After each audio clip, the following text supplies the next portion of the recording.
How to be rich without chasing wealth. Do you really want to know how to become rich without chasing wealth? Then you should pay very close attention to the end. Your life would never remain the same again. The illusion of the mountain. We begin with the most common delusion of our age, the pursuit of happiness through acquisition. We have been conditioned to believe that life is a permanent upward climb, a frantic race to reach some ill-defined financial mountain peak where finally we will feel secure. But as the great Roman emperor and Stoic philosopher Marcus Aurelius warned, a man's life is dyed by the imagination. If you imagine your life's purpose is merely the endless accumulation of numbers in a bank account, you have already dyed your existence gray.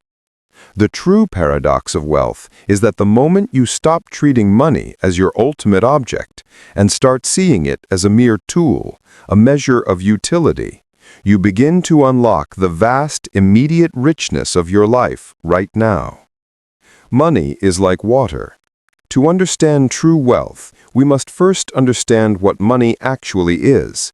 Money, as Alan Watts often noted, is like water flowing through a system, necessary for life, but utterly useless if you try to hoard it or drink the entire lake.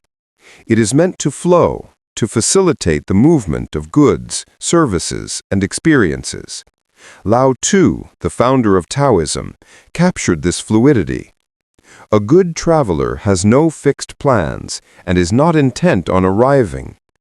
When you fixate on arriving at a specific net worth, you obstruct the natural flow of life and money.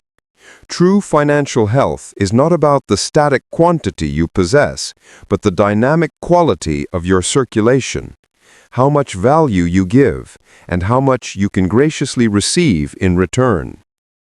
The power of voluntary simplicity.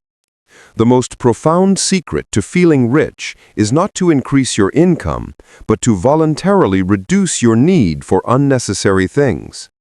Watts was never a proponent of forced asceticism, but of intelligent simplicity. When you strip away the layer of things you buy merely to impress others or conform to social expectations, you realize how few things you truly require for a magnificent existence. The ancient Greek philosopher Epicurus taught that not what we have, but what we enjoy, constitutes our abundance. When you are truly rich within yourself, rich in presence, rich in experience, rich in meaningful work, the need for external trappings dissolves. You become indifferent to the chase because you are already satiated. The non-dual economy. This brings us to the core philosophical shift, the move from a dualistic mindset, rich or poor, to a non-dual one. Rich and poor are facets of the same whole. If you define your value purely by your success, you are doomed to suffer failure. If you define your health by the absence of sickness, you will dread every cough.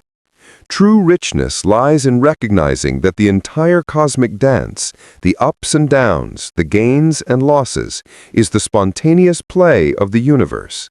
The Hindu text, the Bhagavad Gita, teaches this radical detachment.